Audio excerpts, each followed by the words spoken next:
예수님께서 이 세상에 오신 목적이 무엇이었을까? 뭐라고 생각합니까? 우리는 자동적으로 인류를 구원하게 오셨다. 인류 구원, 그거 한 가지만이 아닙니다.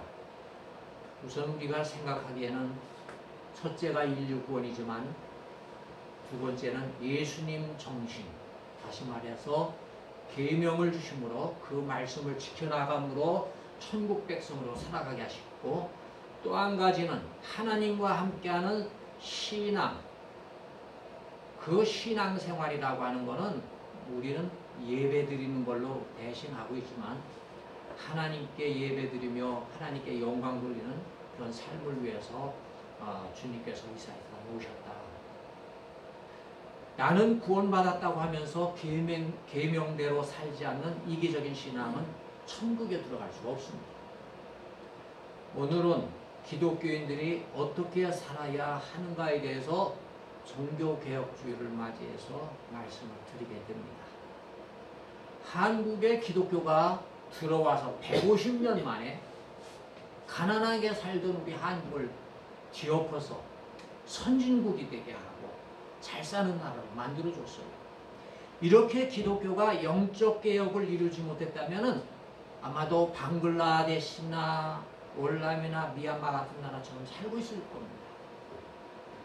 이 공산주의 사상은 종교를 부정하고 예수를 부정하기 때문에 잘 살지를 못해요.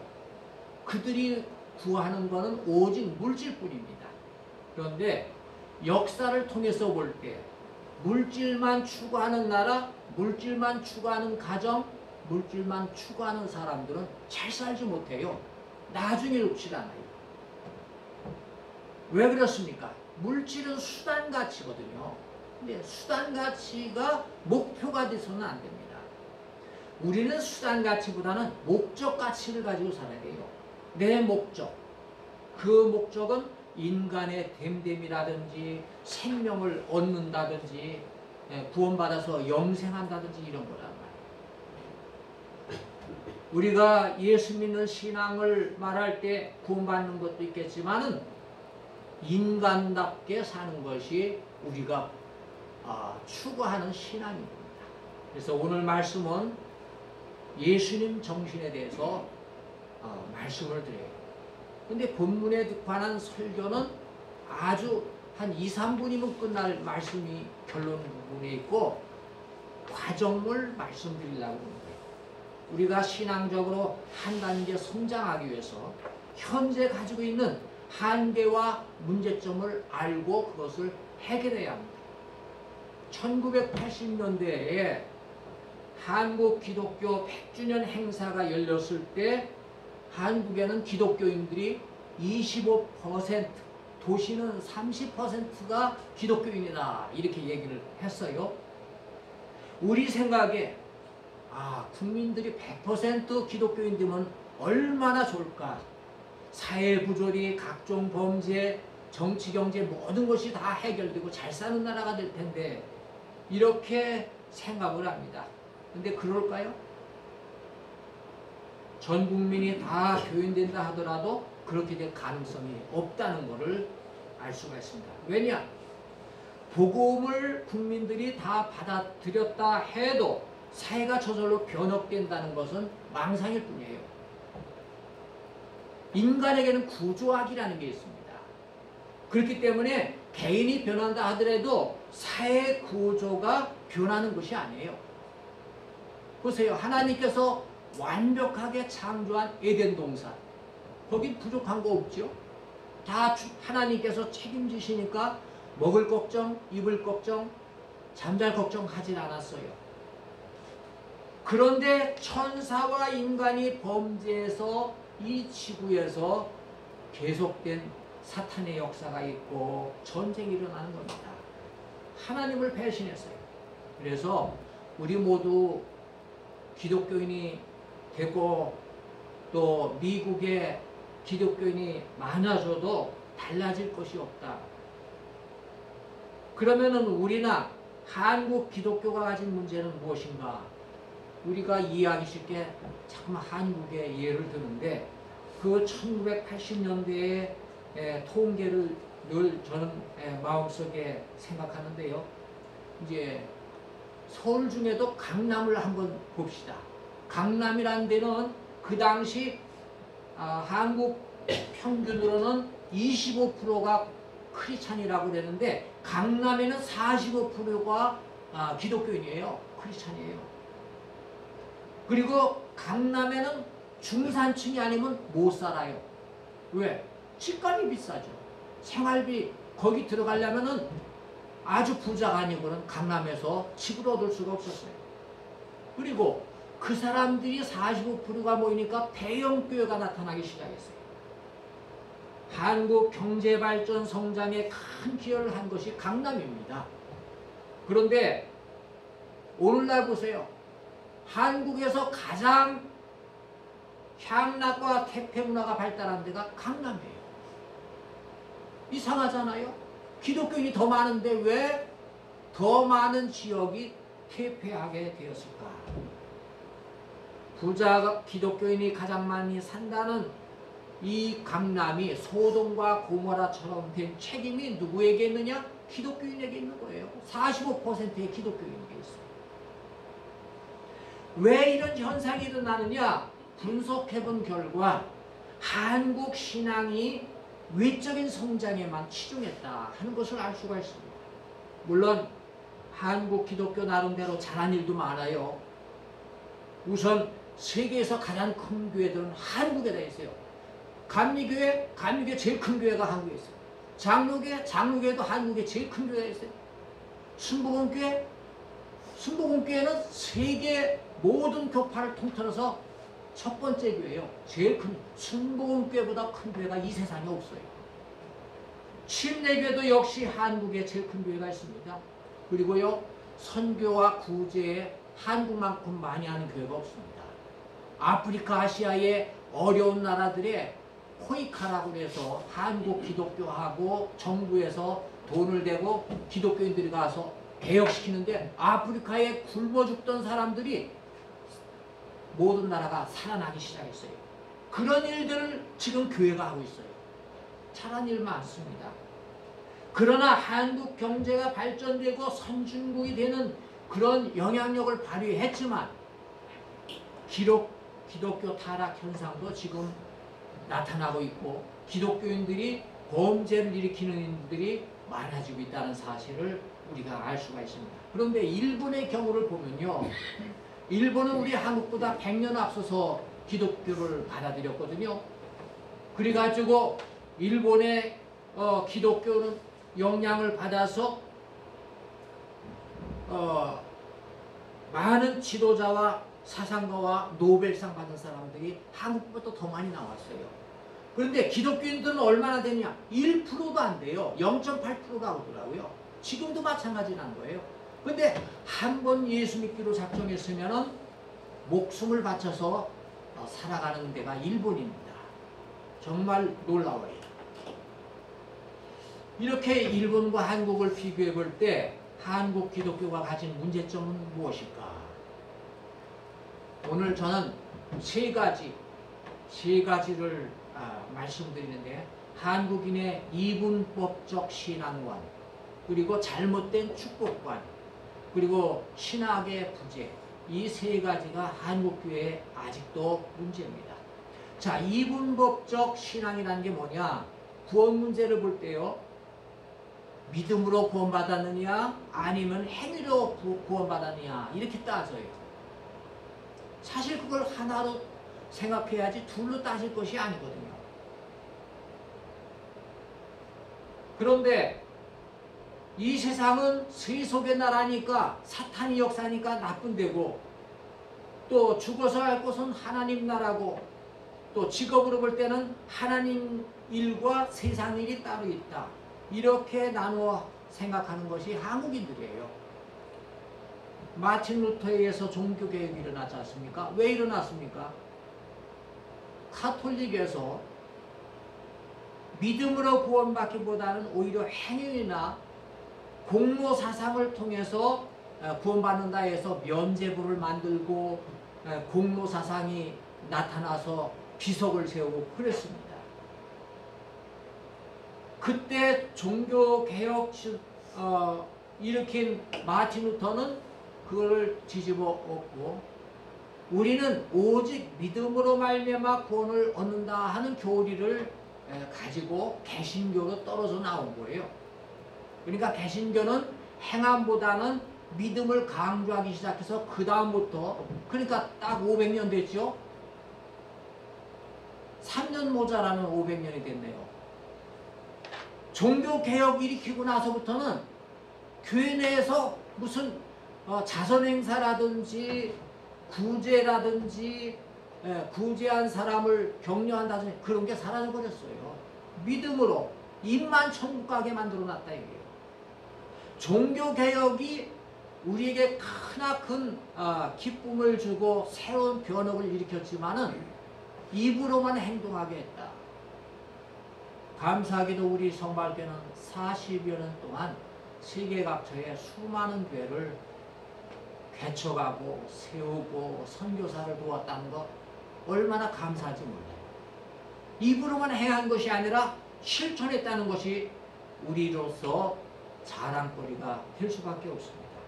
근데 우리 신앙은 어떤가를 보겠습니다. 왜 이런 신앙이 됐느냐? 이거를 알려면 조선 초기부터 역사적인 것을 따져봐야 합니다. 조선시대에는 주자학이 지배를 하고 있었습니다. 주자학이라고 하는 것은 선지후행이라는 말, 먼저 알고 먼저 알고 후에 행해라 하는 거예요. 그런 선지후행의 사상이 지배적인데 그 주자학이 이 2조 초기부터 시작을 했어요. 근데 중간에 양명학이라는 것이 나왔어요. 이 양명학은 어떻게 하는 거냐? 지행합일이에요. 먼저 공부를 해놓고 나중에 행하는 게 아니라 아는 것, 지식과 행, 실천하는 것과 동시에 해야 된다 하는 거예요. 그러니까 주자학과 반대지요. 주자학은 다 공부한 다음에 나중에 실천하라 하고 양명학은 공부하면서 행동하라 하는 거고 달라요. 그러자 양명학은 발을 부딪히지 못하고 뒤집지 못하고 사라져버리고 주자학이 판을 치게 되었습니다. 이런 영향으로 사람들은 과거 시험 전에 열심히 공부합니다. 그래서 과거 급제예요. 암행어사가 되고 또 무슨 문관이 되고 무관이 됩니다. 그러면 과거에 학교 가면은 정작 배운 것을 써먹지를 않았어요. 왜 그랬을까요? 배운 대로 하려고 하니까 손해를 보더라는 거예요. 실천하려고 하니까 눈앞에 보이는 이득을 취하지 못하게 돼서 사람들이 관직은 얻었지만은 실천을 하지 않고 말았어요. 그러다가 보니까 출세가 우선인 선지후행설, 주자학의 영향으로 나쁜 일이 일어나도 외적이 쳐들어오고 오랑캐가 쳐들어와도 나 몰라라 한 거예요. 그러니까 나라가 망할 수밖에 없었고 2조 후기에는 엄청난 고통을 우리 조상들이 당한 겁니다. 임질인 외란이고 오랑캐고 막 들어와가지고 우리나라가 못 살았어요. 참 어려웠습니다. 그런 시대에 기독교가 들어왔습니다. 그러니까 기독교가 들어오니까 뭡니까? 주자학의 그 사상을 가지고 있던 사람들이 먼저 깨닫고 나서 믿는다 그리고 구원 얻는다 하는 사상이 그때 생겼는데 그게 바로 이신득이에요. 이신득이라는 것은 믿음을 먼저 이해하고 의를 나중에 이룬다. 의를 이룬다는 것은 행함을 말하는 거거든요. 그러니까 먼저 믿음으로 구원받는다는 말이 그 당시에 맞아 들어간 거예요. 주자하고 믿음으로 구원 얻으니까 행위는 적당히 해도 되겠구나 하고 교회 다니는 겁니다. 그 사상이 우리들에게 있는 거예요. 이러한 한국인의 이분법적 자세는 지금 현재 교회에서 일어나고 있습니다. 그래서 신자들이 교회 나가고 또 직장 나가고 그리고 가정주부가 가사를 돌보고 하는 거는 그건 믿음이 아니에요. 그거는 세상 일이에요. 오로지 교회 가서 엎드려 기도하고 찬송 부리고 헌금 드리는 것만 믿음이라고 생각한 거예요. 또 인간관도 그래요. 영혼은 하나님을 위해서 있고 육체는 세상을 위해서 있다 해가지고 우리는 육체는 먹고 살아야 되니까 어쩔 수 없이 직장에 나간다 이렇게 생각한 겁니다. 그러니까 세상 것은 마귀가 좋아하는 거고 하나님의 일은 오로지 이제 교회 가서 찬송 드리는 것만 하나님의 것이다 이렇게 생각을 한 겁니다. 그런데요, 문제가 뭡니까? 예를 한번 들으면 여러분들이 이해를 쉽게 하겠죠. 어느 교회에서 여선교회가 교회에서 행사를 위해서 음식을 만들어 김치도 만들고 곰탕도 끓이고 그러는데 일손이 모자라요. 그러니까 여선교회장이 어느 권사한테 전화를 하는 거예요. 아, 여보, 박 권사 빨리 교회 나와. 집안일 그만하고 교회 나와야 하나님의 일을 하지 하고선 전화했다는 거예요. 그러니까 이 여선교회장은 우리가 하는 일, 가정일은 세상 일이고 교회에 나와서 일하는 것은 하나님 일이라고 생각을 한 겁니다. 그러나 그것은 종교개혁자의 입장에서는 잘못된 거예요. 우리가 가사를 돌보거나 직장 다니는 것도 그것도 하나님의 일이라고 생각을 해야 된다는 거예요. 그게 소명이에요. 종교개혁자들은 이분법적을 가르치지 않았어요.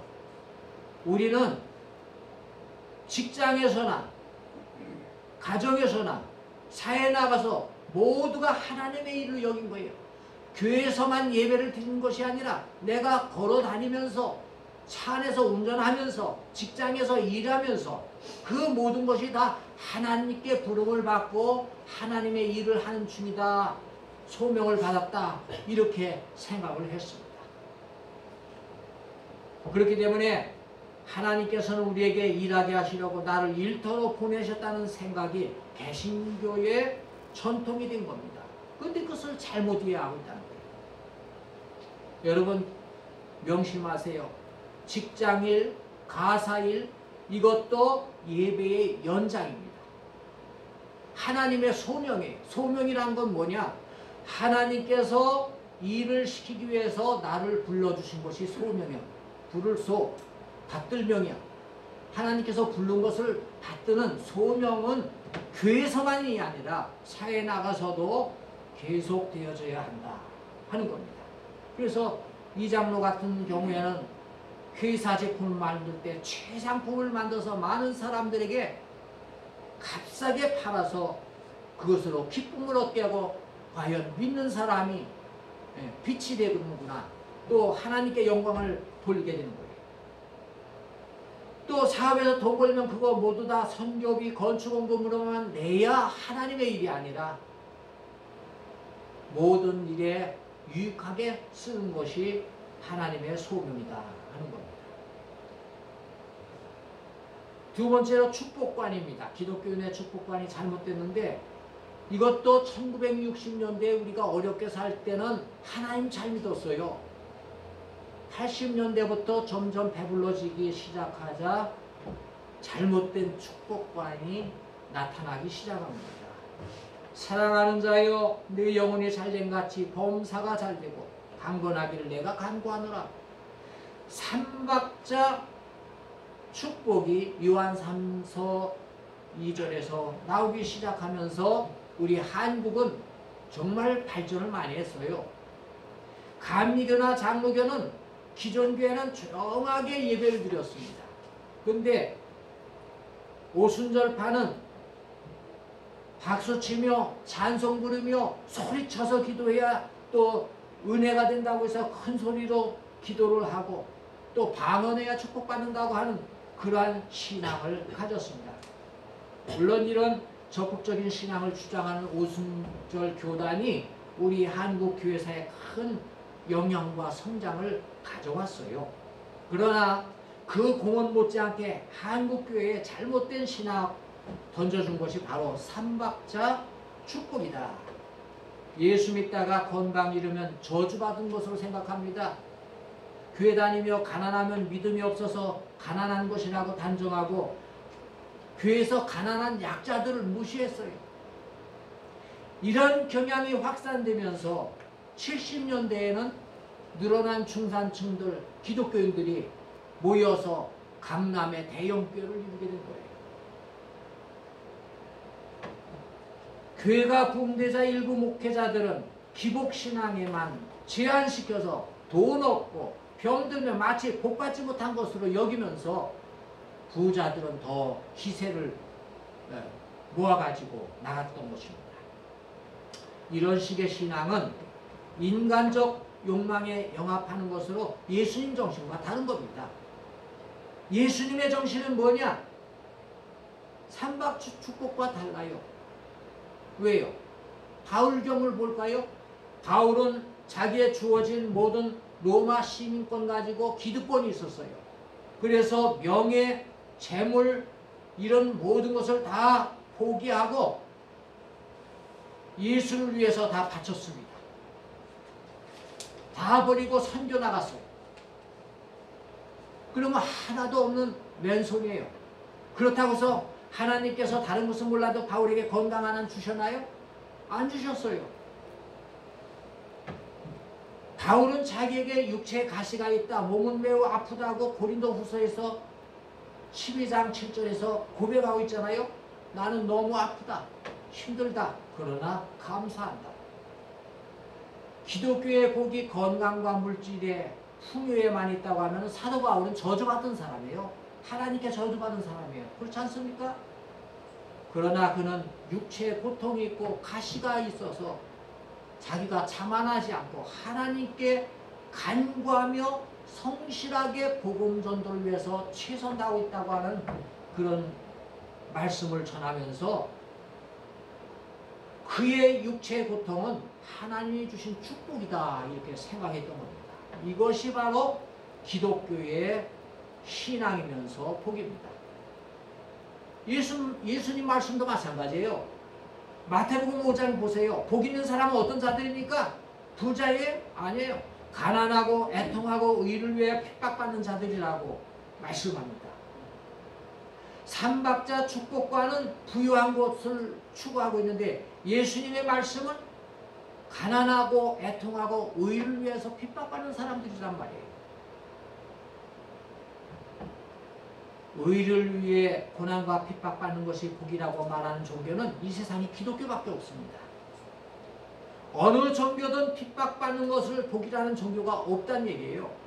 오히려 세상 사람들은 복받는 것을 못 받을까 봐 잘 먹고 잘 사는 복, 출세하여 일어나는 복을 주려고 노력하고 그것이 자기들의 종교의 특징이라고 말하는 거예요. 이스라엘 백성들이 애굽에서 출애굽해서 광야에 살 때 하나님께서 주신 꼭 지켜야 된다, 해야 된다, 해야 된다 한 것 한 가지가 있어요. 그 뭔 줄 아십니까? 가나안 땅에 바알신과 아세라신을 절대로 섬기지 말라. 이 말이 무슨 말이냐? 그걸 알아야 돼요. 바알신은 나쁜 거다. 그건 나쁜 줄 알죠. 아세라신은 나쁜 거다. 압니다. 그런데 왜 바알과 아세라를 섬기지 말라 했는지 알아야 되는 거예요. 바알과 아세라는요. 바알은 물질의 풍요고요. 아세라는 쾌락을 추구하는 그런 종교입니다. 그러니까 이스라엘 백성들이 만약 그것을 믿으면은 부자가 되려고 하고 쾌락만 추구하는 사람들이 되면 결국 멸망의 길을 가게 된다는 거예요. 이스라엘 백성들이 광야에 나왔을 때는 어떤 신분입니까? 텐트 생활이었잖아요. 순례자란 말이에요. 순례자. 순례자는 자기 집이 없어요. 임시로 사는 사람이야. 그렇기 때문에 그 사람들이 추구하는 게 뭡니까? 한 곳에 정착해서 기와집을 짓고 거기서 농사를 한 번 해가지고 1년 내내 먹는 것을 추구했습니다. 그런데 하나님께서는 그렇게 해주셨나요? 안 해줬어요. 어떻게 했습니까?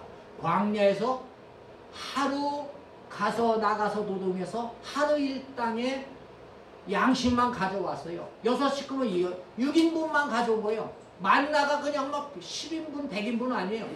아침에 일찍 일어나서 한국인처럼 새벽같이 나가가지고 일해가지고 다른 사람보다 100배 부어렀다. 그게 없어요. 하루 벌어 하루 먹게 만든 거예요. 왜 그랬을까요?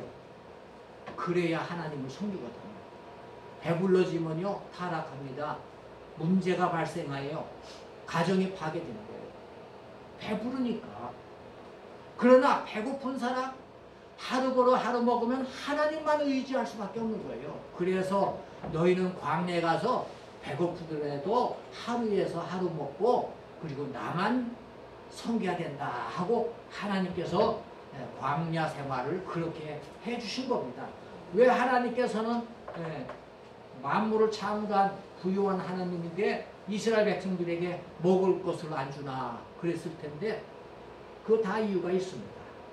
그래서 경건한 학자들은 지금 한국교회는 황금 십자가를 교회 앞에 걸어놓고 하나님의 이름을 빌어서 바알을 섬기고 있다 이렇게 얘기를 했습니다. 우리가 이 잘못된 축복관을 바꾸지 않으면 우리는 바알과 아세라를 섬기게 됩니다. 이제부터 우리가 부자가 되기를 원한다면 많이 소유하는 부자가 아니라 많이 줄 수 있는 부자가 되네요. 많이 가졌는데도 전혀 주지 못하는 사람은 황금무상 숭배자가 되버리고 맙니다. 탐욕에 빠지게 되는 거예요. 그런데 더 훌륭한 신앙은 가난한데도 조금밖에 없는데도 나보다 어려운 자에게 베푸는 사람이 진짜 부자예요. 받는 것보다 주는 것이 복이며 더 많이 봉사하고 희생해서 십자가의 삶에 접근하는 것이 우리의 신앙이다. 오늘 주님은 세 가지를 가르치겠습니다. 주님의 계명을 올바로 지키는 신앙, 생활을 바르게 실천하는 신앙, 천국을 바라보며 하나님과 함께하는 신앙을 원하십니다. 우리가 구원받는 거 좋아요. 교회 나와서 예배드리는 것도 중요합니다. 그러나 기독교인으로서 세상에 나가서 어떻게 살고 있느냐, 어떤 행위의 열매를 맺느냐 하는 것이 더 중요하다는 사실을 우리가 알아야 합니다. 43절부터 48절 교훈 말씀을 왜 하셨을까를 오늘 간단하게 결론을 맺습니다. 예수님의 교훈을 요약해서 결론적으로 말씀드리면은 우리가 영생 얻는 것도 아주 중요하기 때문에 이 일을 방해하는 죄를 제거하기 위해서 철저하게 신앙생활하지만 안 된다.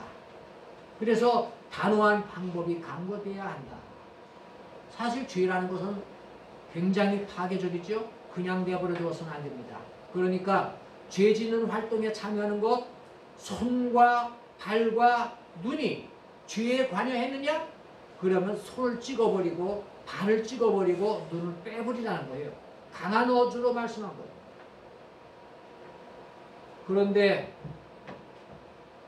주님께서는 여기서 충격적인 말씀을 하셨어요.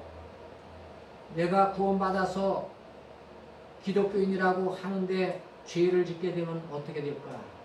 다시 죄를 지으면 심판받게 되리라는 것을 오늘 말씀해 주신 거예요. 43절에 죄를 범한 손은 지옥, 두 발이 죄를 범하게 했으면 그것도 지옥, 눈이 죄를 졌으면 지옥에 던져지리라. 여러분, 사랑의 예수님께서 지옥 간다는 표현을 왜 하셨을까요? 지옥이라는 말을 왜 꺼냈어요? 그걸 아셔야 돼요. 여러분은 예수 정신을 바로 가지고 신앙생활을 철저히 하는 기독교인이 되어주시기를 간곡히 부탁을 드립니다.